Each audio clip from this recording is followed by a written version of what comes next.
Hi guys, I'm Chef Derek St. Romain, and I'm excited to welcome you here to the Ingles table. We've already been to Ingles and loaded up on everything needed to make this incredible dish. Now it's time to fire up that grill. I am so pumped to share this recipe with you. This is my mouth-watering bison burger. It's a lean, mean flavor machine, and I'm going to show you how to make it right now. I've taken the liberty to already make these burgers up. This is about 2 pounds of bison. I got all my ingredients right here, plus a little fresh, ground up garlic that I put on there. And all we're gonna do is hit it with a little seasoning salt and then put it right on the grill. So as you can see, cover it nice and liberally, make a mess. You're outside at the grill having fun. So join me at the grill and we'll get this started.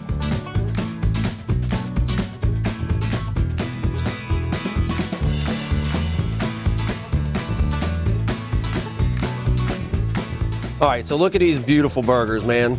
Cooked perfectly, they're about medium on the grill. And now comes the fun part. The whole process of this recipe is how we're building it. It's a pretty basic recipe for the burger because that bison just has a great flavor already. Everything on this table came from our local Ingles, which is so awesome. There's a corn queso cheese sauce and I already got the fully cooked bacon. So check this out, we're just gonna build it.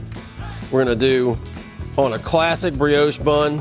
We got 1 burger patty, a couple pieces of bacon, couple sprigs of basil there. We're gonna hit it with another burger patty there. Definitely more bacon, and then the best part of the whole recipe, in my opinion, this corn queso cheese sauce is just gonna take this to the next level. Look at this, man. You're not gonna believe this flavor that's gonna come out of here. The garlic, the bison, the cheese sauce, the bacon. And if that is not an over-the-top burger, check it out. And when you build a burger this big and this beautiful, you gotta have a burger pedestal, right? Well guys, now the only thing left to do is enjoy. Thanks again for joining me here at the Ingles table. Check out the rest of the site for more great tips, tricks, and recipes. I'll see you next time.